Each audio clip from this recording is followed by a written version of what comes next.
Subscribe to our channel by clicking the subscribe button. Click the bell button and enjoy the latest uploads from our channel. अस्सलाम वालेकुम नाज़रीन, आपको अपने channel में welcome कहती हूँ। शुरू करती हूँ अल्लाह के नाम से जो बड़ा ही मेहरबान और नहायती रहम करने वाला है। अस्सलातु वस्सलामु अलैका या रसूलल्लाह व अला आलिका व असहाबिका या हबीबल्लाह। नाज़रीन, आज की इस वीडियो में मैं आपको सूरह अल बकरा की आयत नंबर 185 से तर्जुमा और तफसीर बयान करूँगी।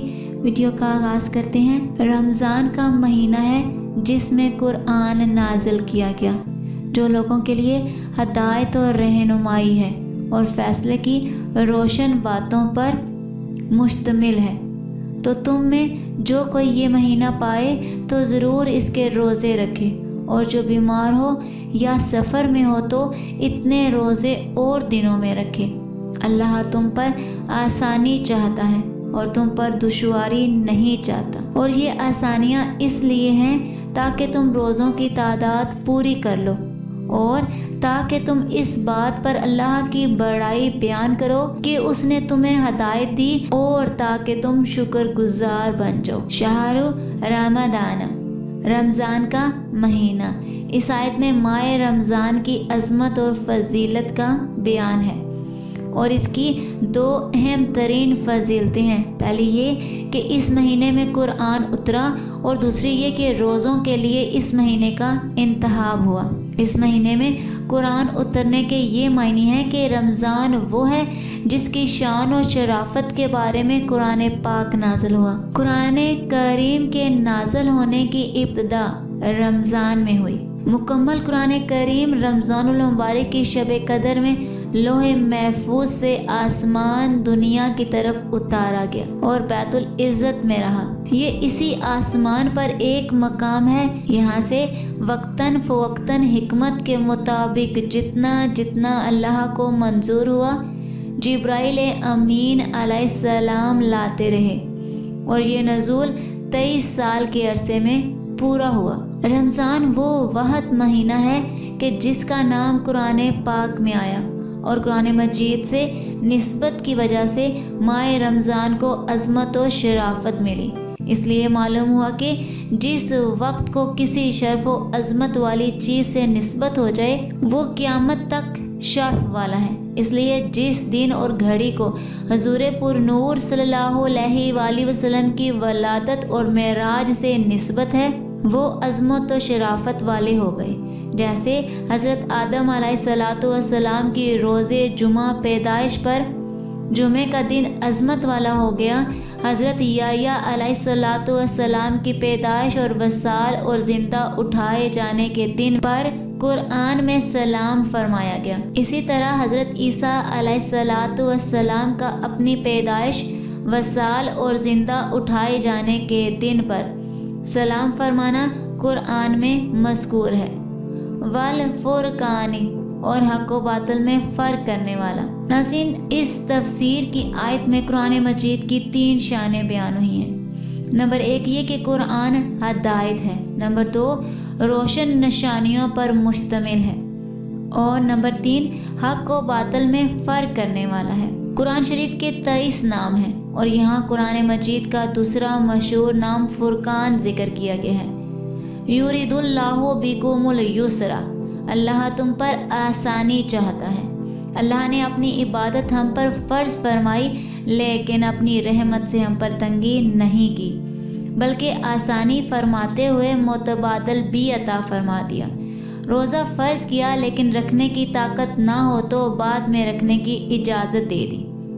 बाज़ सूरतों में फ़िदिये की इजाज़त दे दी। खड़े होकर नमाज पढ़ने की ताकत ना हो तो बैठकर वरना लेटकर इशारे से पढ़ने की इजाज़त दी। 1 महीने रोज़े का हुक्म फरमाया तो 11 महीने दिन में खाने की इजाज़त दे दी, और रमज़ान में भी रातों को खाने की इजाज़त दी, बल्कि सहरी और अफ्तारी के खाने पर सवाब का वादा फरमाया। गिनती के चंद जानवरों का गोश्त हराम करार दिया तो हज़ारों जानवरों परिंदों का गोश्त हलाल फरमा दिया।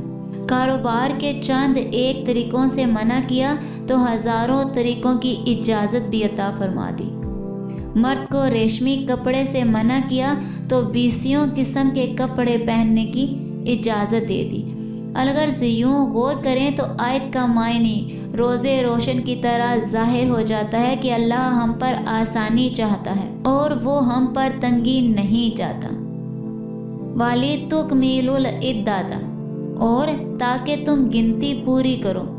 گنتی پوری کرنے سے مراد رمضان کے 29 یا 30 دن پورے کرنا ہے، اور تکبیر کہنے سے مراد یہ ہے کہ اللہ نے تمہیں اپنے دین کے طریقے سکھائے تو تم اس پر اللہ کی بڑائی بیان کرو اور ان چیزوں پر اللہ کا شکر ادا کرو۔ آیت نمبر 186۔ اور ہے حبیب، جب تم سے میرے بندے میرے بارے میں سوال کریں تو بے شک میں نزدیک ہوں، میں دعا کرنے والے کی دعا قبول کرتا ہوں۔ جب وہ مجھ سے دعا کرے تو انہیں چاہیے کہ میرا حکم مانیں اور مجھ پر ایمان لائیں تاکہ ہدایت پائیں۔ وَإِذَا سَأَلَكَ عِبَادِي عَنِّي، اور ہے حبیب جب تم سے میرے بندے میرے بارے میں سوال کریں۔ اس آیت میں طلبان حق کی طلب مولا کا بیان ہے، جنہوں نے عشق الہی میں اپنی خواہشات کو قربان کر دیا، وہ اسی کے طلبگار ہیں۔ ان حضرات کو قرب وصال الہی کی خوشخبری دی جا رہی ہے۔ شان نزول یعنی صحابہ اکرام رضی اللہ تعالی عنہ کی ایک جماعت نے جذبہ عشق الہی میں سید عالم صلی اللہ علیہ وآلہ وسلم سے دریافت کیا کہ ہمارا رب کہاں ہے۔ اس پر بتایا گیا کہ اللہ مکان سے پاک ہے، کیونکہ جو چیز کسی سے مکان کے اعتبار سے قرب رکھتی ہو وہ اس کے دور والے سے ضرور دوری پر ہوتی ہے، اور اللہ سب بندوں سے قریب ہے۔ قرب الہی کی منازل تک رسائی بندے کو اپنی غفلت دور کرنے سے میسر آتی ہے۔ فارسی کا ایک شعر ہے جس کا ترجمہ میں بیان کر دیتی ہوں۔ میرا دوست مجھ سے بھی زیادہ میرے نزدیک ہے، لیکن تعجب کی بات ہے کہ میں اس سے دور ہوں۔ اوجب دعوت الداعی اذا دعانی، میں دعا کرنے والے کی دعا قبول کرتا ہوں جب وہ مجھ سے دعا کرے۔ دعا کا معنی ہے اپنی حاجت پیش کرنا، اور اجابت یعنی قبولیت کا معنی یہ ہے کہ پروردگار اپنے بندے کی دعا پر لبیک عبدی فرماتا ہے۔ البتہ جو مانگا جائے اسی کا حاصل ہو جانا دوسری چیز ہے۔ اللہ کے کرم سے کبھی مانگی ہوئی چیز فوراً مل جاتی ہے اور کبھی کسی حکمت کی وجہ سے تاخیر سے ملتی ہے۔ کبھی بندے کی اجازت دنیا میں پوری کر دی جاتی ہے اور کبھی آخرت میں ثواب ذخیرہ کر دیا جاتا ہے، اور کبھی بندے کا نفع کسی دوسری چیز میں ہوتا ہے تو مانگی ہوئی چیز کی بجائے دوسری عطا ہو جاتی ہے۔ کبھی بندہ محبوب ہوتا ہے، اس کی حاجت روائی میں اس لیے دیر کی جاتی ہے کہ وہ عرصے تک دعا میں مشغول رہے۔ کبھی دعا کرنے والے میں صدق اور اخلاص وغیرہ کی قبولیت شرائط نہیں ہوتی، اس لیے منہ مانگی مراد نہیں ملتی۔ اس لیے اللہ کے نیک اور مقبول بندوں سے دعا کرائی جاتی ہے تاکہ ان کی دعا کے صدقے گناہ گاروں کی بگڑی ہوئی بھی سنور جائے۔ دعا میں اگر آپ نے تفصیل جاننی ہے تو اس کے لیے فیضان دعا کتاب کا مطالعہ فرمائیں۔ آج کی اس ویڈیو میں اتنا ہی، دعا میں یاد رکھیے گا، ملتے ہیں اگلی ویڈیو میں، تب تک کے لیے اللہ حافظ۔